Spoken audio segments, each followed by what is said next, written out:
Hi friends, welcome back to mother's nursing. എല്ലാവർക്കും സുഖമെന്ന് വിചാരിക്കുന്നു.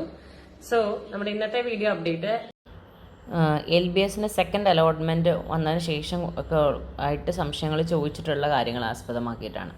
അപ്പം പ്രധാനമായിട്ട് കുട്ടികൾ ചോദിച്ചൊരു കാര്യം, LBSന്റെ സെക്കൻഡ് അലോട്ട്മെൻറ്റിലെ കോളേജ് ഞങ്ങൾ സാറ്റിസ്ഫൈഡ് അല്ല, ഫസ്റ്റ് അലോട്ട്മെൻറ്റിൽ കിട്ടിയ കോളേജ് ഓക്കെ ആയിരുന്നു, അപ്പോൾ ആ പഴയ കോളേജിലേക്ക് ഞങ്ങൾക്ക് ജോയിൻ ചെയ്യാൻ സാധിക്കുന്നു. ആക്ച്വലി വന്നിട്ട് നമ്മൾ ഫസ്റ്റ് കോളേജ് സാറ്റിസ്ഫൈഡ് അല്ലാത്തതുകൊണ്ടാണല്ലോ നമ്മൾ ഹയർ ഓപ്ഷനിലേക്ക് വെച്ചത്.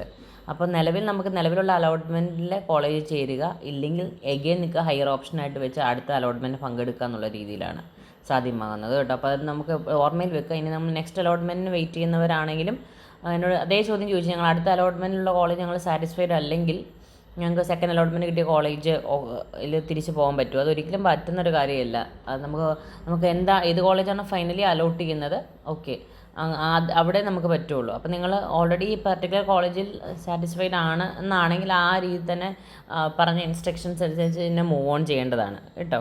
അതുപോലെ തന്നെ നമുക്ക് ഒരു തവണ പേയ്മെൻറ്റ് ചെയ്തു, അപ്പോൾ ഫസ്റ്റ് അലോട്ട്മെൻറ്റ് പേയ്മെൻറ്റ് ചെയ്തു, എഗെയിൻ സെക്കൻഡ് അലോട്ട്മെൻറ്റ് പേയ്മെൻറ്റ് ചെയ്യേണ്ടതായിട്ടുണ്ടോ അതോ തേർഡ് അലോട്ട്മെൻറ്റ് കാര്യം അങ്ങനെ ചോദിച്ചവരുണ്ട്. അപ്പം നമുക്ക് വൺസ് LBS മുഖേന ഒരു കോളേജിൽ നമുക്ക് ലഭിക്കുവാണ്, LBSന് അലോട്ട്മെൻറ്റിൻ്റെ പ്രോസസ്സ് കണ്ടിന്യൂവേഷനിൽ വൺ ടൈം ആണ് നമുക്ക് അതിൻ്റെ പേയ്മെൻറ്റ്, ഹയർ ഓപ്ഷൻസിലേക്ക് അതിൻ്റെ സാധിക്കുകയുള്ളൂ. പിന്നെ നമുക്ക് പേയ്മെൻറ്റ് ചെയ്യാതെ ഒരു തവണ പോലും പേയ്മെൻറ്റ് ചെയ്തില്ല, ഇപ്പോൾ നിങ്ങൾക്ക് സെക്കൻഡ് അലോട്ട്മെൻറ്റ് കിട്ടി, നിങ്ങൾ പേയ്മെൻറ്റ് ചെയ്യുന്നില്ലെന്നാണെങ്കിൽ നിങ്ങൾക്ക് സീറ്റ് ലാബ്സ് വന്ന് പിന്നെ സ്പോട്ടിലേക്ക് പങ്കെടുക്കാൻ സാധിക്കത്തുള്ളൂ. അതുകൊണ്ട് ഒരു തവണ പേയ്മെൻറ്റ് ചെയ്താൽ മതി.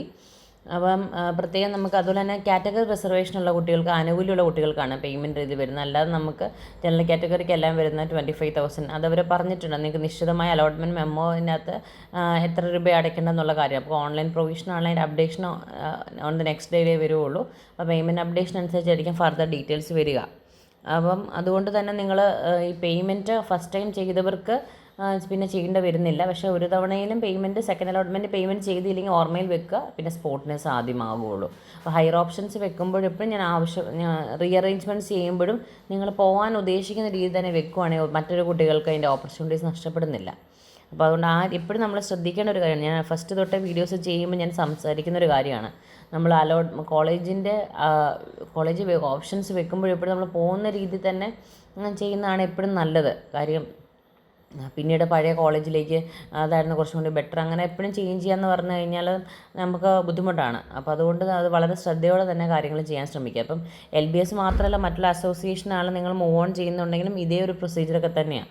അപ്പോൾ അത് എപ്പോഴും അവർ പറഞ്ഞിട്ടുള്ള ക്രൈറ്റീരിയാസ് നിങ്ങൾ വായിച്ച് നോക്കിയിട്ട് വേണം എപ്പോഴും കാര്യങ്ങൾ ചെയ്യാൻ. പേയ്മെൻ്റ് ആണ് പറഞ്ഞിരിക്കുന്ന ടൈമിൽ തന്നെ അപ്ഡേറ്റ് ചെയ്താൽ മാത്രമേ നമുക്കത് സാധ്യമായിട്ടുള്ള കാര്യമുള്ളൂ. പിന്നെ എറേഴ്സോ അങ്ങനെ എന്തെങ്കിലും കാര്യങ്ങളാണെങ്കിൽ LBSൻ്റെ സബ് സെൻറ്ററുമായിട്ട് തന്നെ നിങ്ങൾ കോൺടാക്ട് ചെയ്ത് ഡൗട്ട്സ് ക്ലിയർ ചെയ്യേണ്ട ഒരു കാര്യമാണ്. ഇപ്പോഴും ഞങ്ങൾക്ക് സെക്കൻഡിൽ കിട്ടിയിട്ടില്ല, ഫസ്റ്റിൽ കിട്ടിയിട്ടില്ല, ഞങ്ങൾക്ക് തേർഡിൽ പ്രതീക്ഷ വെക്കാമോ എന്നൊക്കെ ചോദിക്കുന്നവരുണ്ട്. അപ്പം ഞാൻ പറഞ്ഞില്ല, കുറേ കുട്ടികൾ ജോയിൻ ആവാതെ വന്ന് ലാബ് സീറ്റ്സ് വന്നാലേ നമുക്കൊരു പോസിബിലിറ്റീസ് വരുന്നുള്ളൂ. ഇല്ലാത്ത പക്ഷം മാർക്ക് കുറവുള്ള കുട്ടികൾ എപ്പോഴും നമ്മൾ പുറത്ത് തന്നെ കേരളത്തിൽ പുറത്ത് നോക്കണം. അപ്പോൾ ഫീസിൻ്റെ ഒരു കാര്യങ്ങൾ ചോദിക്കുന്നത് വെച്ചാൽ നമുക്ക് അലോട്ട്മെൻറ്റ് മുഖേനയൊക്കെ വരുമ്പോൾ ഒരു നിശ്ചിത ഫീസാണ്, പക്ഷേ നമുക്ക് ഹോസ്റ്റൽ ഫീസിൻ്റെ കാര്യം നമുക്ക് പ്രെഡിക്റ്റീവ് അല്ല, ആ പർട്ടിക്കുലർ മാനേജ്മെൻറ്റിൻ്റെ ഒരു ബേസ് ചെയ്തിട്ടുള്ള കാര്യമാണ്.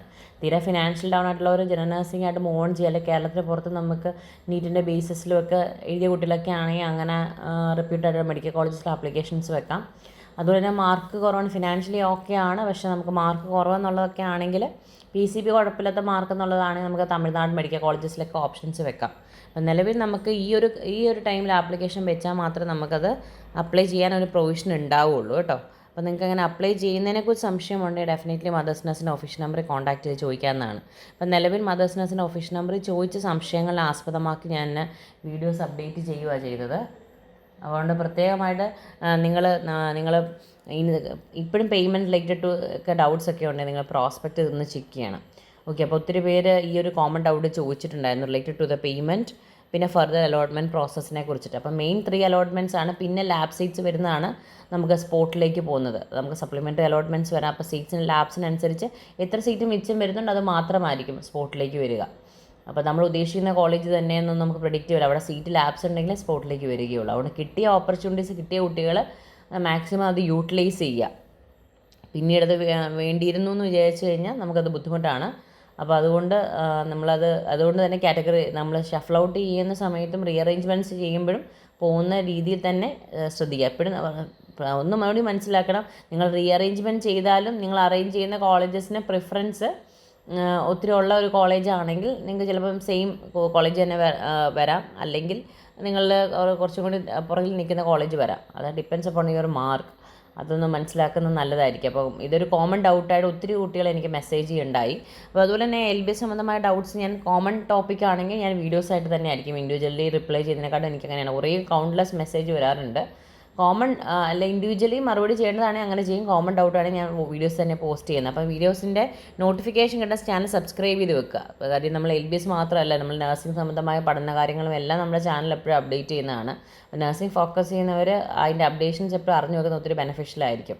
അപ്പോൾ ചാനൽ സബ്സ്ക്രൈബ് ചെയ്ത് വെക്കുക. ഓക്കെ, അതുപോലെ നഴ്സിങ്ങിന് അനുബന്ധമായിട്ടുള്ള സംശയങ്ങളുള്ള കുട്ടികൾ ഇങ്ങനെയുള്ള വീഡിയോസ് ഒന്ന് ഷെയർ ചെയ്ത് കൊടുക്കുക. ഇനി മറ്റൊരു നഴ്സിംഗ് അപ്ഡേഷൻ വീഡിയോ ആയിട്ട് കാണുന്നവരെ ടിൽ ദെൻ താങ്ക് യു.